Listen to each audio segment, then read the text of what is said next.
Lundi 6 mai, bonjour à toutes et à tous, bienvenue sur votre chaîne d'information régionale, c'est Grand Lille TV en images en 8 minutes, voici le journal de la rédaction, voici d'abord vos prévisions météo avec encore un temps perturbé et agité, alternance entre nuages et pluie, aujourd'hui quelques rares éclaircies malgré tout, pas d'amélioration du côté des températures, cela reste frais, inférieur au normal de saison bien évidemment, 13 degrés aujourd'hui à Lille, les prévisions météo complètes juste après ce journal.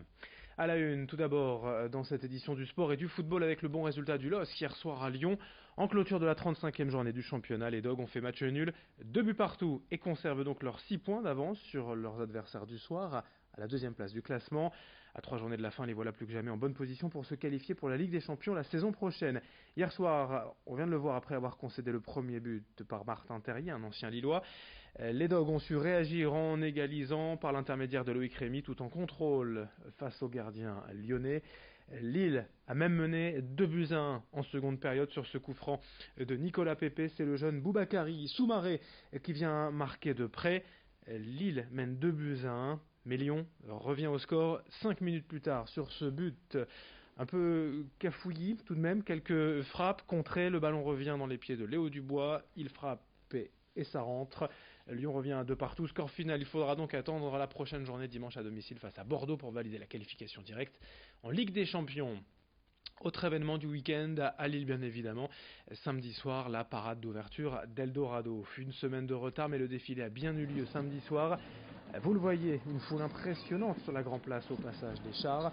Malgré le froid qui a certainement découragé quelques visiteurs en fin de cortège, la fête fut belle, rythmée et colorée, à l'image du Mexique, pays invité de cette nouvelle édition de Lille 3000, avec des mariachis, des femmes en fleurs, des squelettes, des catcheurs, mais aussi Frida Kahlo. Et ce spectacle qui en a émerveillé plus d'un, vous voyez cet acrobate suspendu dans le vide au-dessus de la Grand Place avec l'opéra en toile de fond. 2 heures de grand spectacle filmé samedi soir par Marc Brosseilly dont je vous laisse profiter.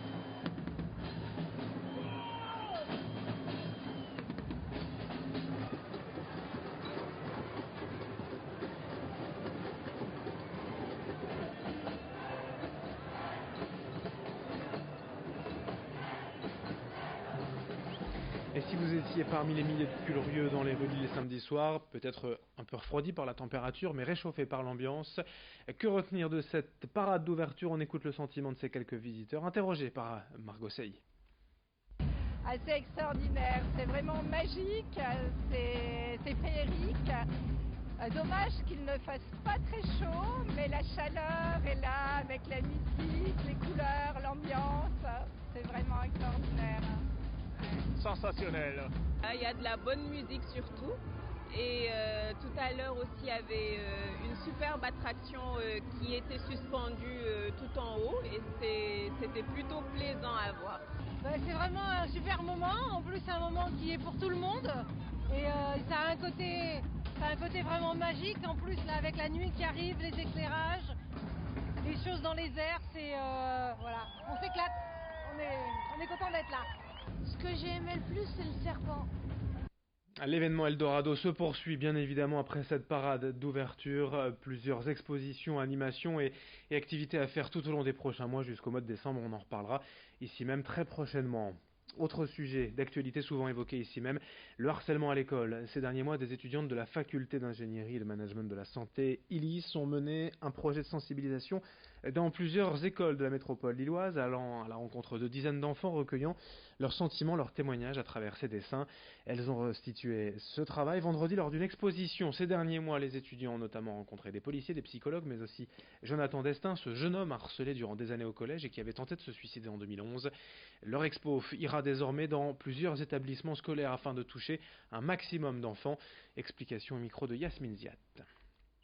pouvoir interviewer Jonathan Destin, donc c'était une grande chance pour nous parce que c'est vrai qu'il a une histoire marquante et il a pu nous expliquer son ressenti, donc on a pu voir un peu l'envers du décor par rapport au harcèlement scolaire. On s'est rendu compte que c'était un sujet qui n'était pas forcément abordé, où les gens avaient beaucoup de mal à en parler, notamment des professeurs qui ne voulaient pas avoir de problème.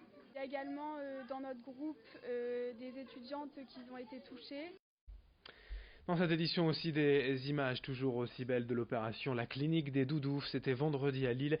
Les enfants de maternelle d'une école de Bois-Grenier sont venus à l'hôpital Le Bois pour faire soigner leurs peluches, leurs doudous. L'objectif avant tout, c'est de dédramatiser l'hôpital, la maladie et les traitements. Pour cela, les enfants vont et viennent dans différents services. Il faut d'abord savoir de quoi souffre leur doudou, faire un diagnostic, puis se rendre au bloc opératoire, faire un pansement, appréhender aussi les différents médicaments. C'est aussi l'occasion et surtout de faire de la prévention pour apprendre par exemple aux enfants les numéros d'urgence. Explication au micro de Margot Sey.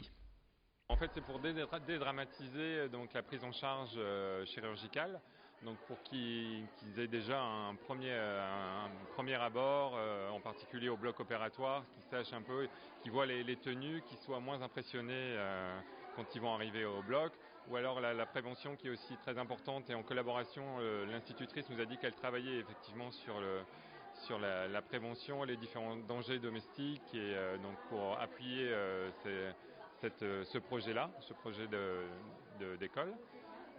Ensuite, les médicaments, pour présenter les différentes formes de médicaments, les sirops, les gélules, les perfusions, pour leur montrer un peu, pour dédramatiser et savoir à quoi ils vont s'attendre si jamais ils doivent être opérés. On a débuté ce journal avec du sport, du football, on termine avec du volleyball féminin. Pas d'exploit pour le VCMB. En demi-finale de play-off, l'élimination de Marc-en-Barœul samedi à Nantes, défaite 3-7-0. Mais un superbe parcours malgré tout. Je vous rappelle que les joueuses de Marc-en-Barœul étaient promues cette saison en Liga, l'élite du volley féminin français. Et puis en tennis de table féminin, la finale de la Coupe d'Europe, l'Etu Cup, défaite du CPLIS Lille Métropole au match aller vendredi soir, à domicile 3-1 face aux Espagnols de Carthagène, match retour le week-end prochain.